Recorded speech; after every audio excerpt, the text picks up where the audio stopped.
surgical strikes, bodies taken away on trucks, loud explosions. Eyewitnesses give graphic details from classified intelligence documents accessed by the Indian Express. It appears the assault caught the Lashkar and other jihadist groups by surprise.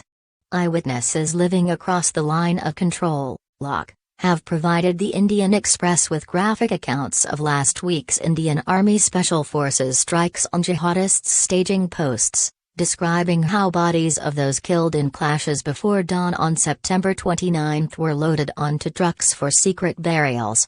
The eyewitnesses also described brief but intense fire engagements that destroyed makeshift buildings that housed jihadists before they left for the last stage of their journeys across the LOC. Their accounts corroborate India's claims that it carried out strikes against terror launch pads, a claim Pakistan has denied, saying, instead, that its military's forward positions were targeted with small arms and mortar fire. Their accounts corroborate India's claims that it carried out strikes against terror launch pads, a claim Pakistan has denied, saying, instead, that its military's forward positions were targeted with small arms and mortar fire. They also provide, for the first time, details on some of the locations targeted in the operation, information which the governments of India and Pakistan have not made public. However, eyewitness accounts, as well as intelligence records obtained by the Indian Express, suggest that fatalities in the raids may have been lower than the 3850 killed attributed to Indian officials in reports, including in this newspaper, and have caused little damage to jihadist logistics and infrastructure. Lethal strike. 5 eyewitnesses were contacted by the Indian Express through their kin living on the Indian side of the LOC, and questions were sent to them using a commercially available encrypted chat system. The eyewitnesses' identities are being withheld for their safety at the request of their families. Indian journalists have no access to the Pakistani side of the LOC, and the only Pakistan media reporting from these regions has been after a team of journalists were taken to some areas by the military there.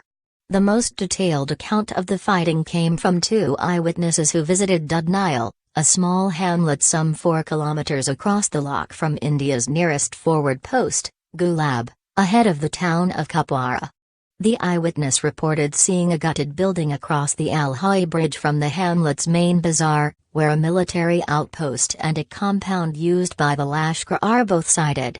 Al-Hai Bridge is the last point where infiltrating groups are loaded with supplies before beginning their climb up to the LOC towards Kupwara, both eyewitnesses said. Local residents told one of the eyewitnesses that loud explosions, possibly rounds fired from 84mm Carl Gustav rifles, were heard from across the Al-Hai Bridge late in the night, along with intense small arms fire. People did not come out to see what was going on, the eyewitness reported, so did not see Indian soldiers, but they gathered from the Lashkar people the next day that they had been attacked.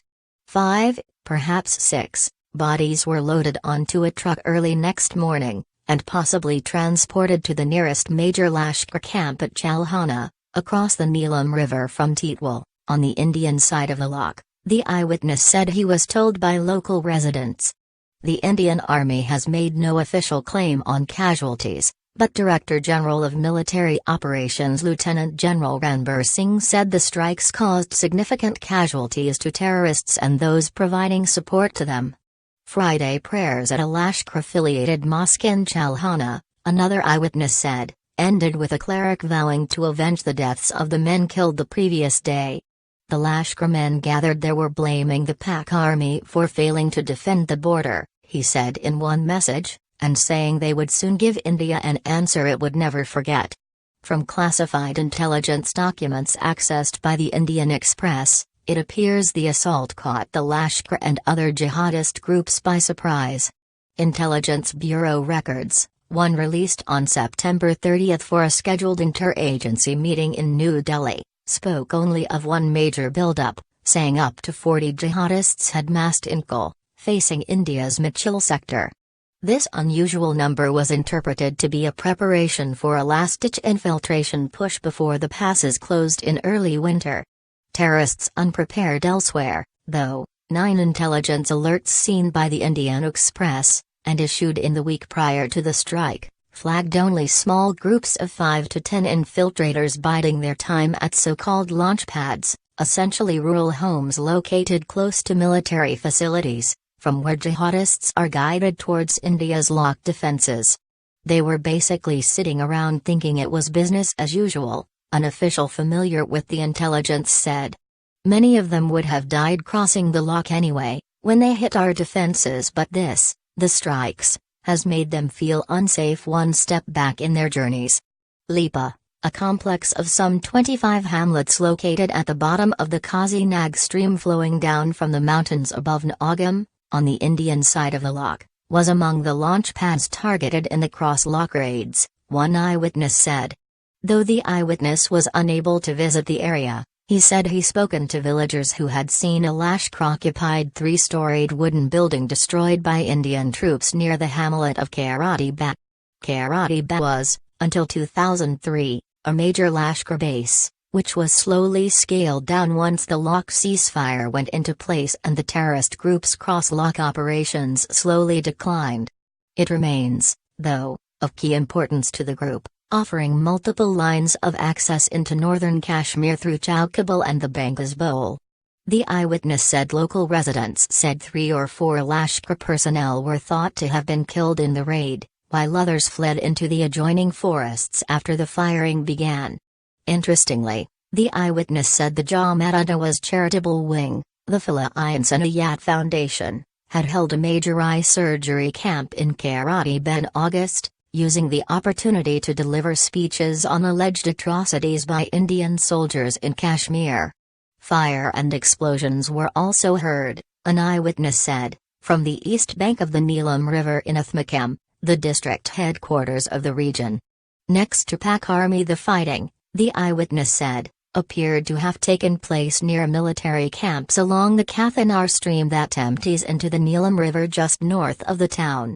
A bustling town that serves as a hub for tourism and commerce, Athmakam is also a major military hub, with several army facilities on the ridges the east bank of the river, sheltered from artillery bombardment. The ghost villages of Baichwal and Bugna, almost entirely abandoned by their residents who fled when the long jihad in Kashmir began in 1990, are barely 2 kilometers from Salkana, the first village on the Pakistani side of the lock, and the last loading point for jihadist infiltrators. An eyewitness who visited the Neelam District Hospital in Athmakam said he heard several Lashkar personnel had been killed and injured in the clash last Thursday, but said no bodies had been buried locally. Neelam Valley residents, tied by kinship to mountain peoples on the other side of the lock, have had a fraught relationship with jihadists operating in the area, fearing the collapse of the India-Pakistan ceasefire could lead to the return of the artillery exchanges which claimed the lives of hundreds of civilians before 2003. In 2011, India-Pakistan military clashes led scores of Athmakam women and children to march to the local army unit, demanding that it stop cross-border movement by jihadists. The Pakistan Army responded by locating jihadist launch pads alongside its camps, thus minimizing contact between local residents and groups like the Lashkar. However, the massive street violence in Kashmir has led to a surge in the visibility of jihadists across the Neelam Valley.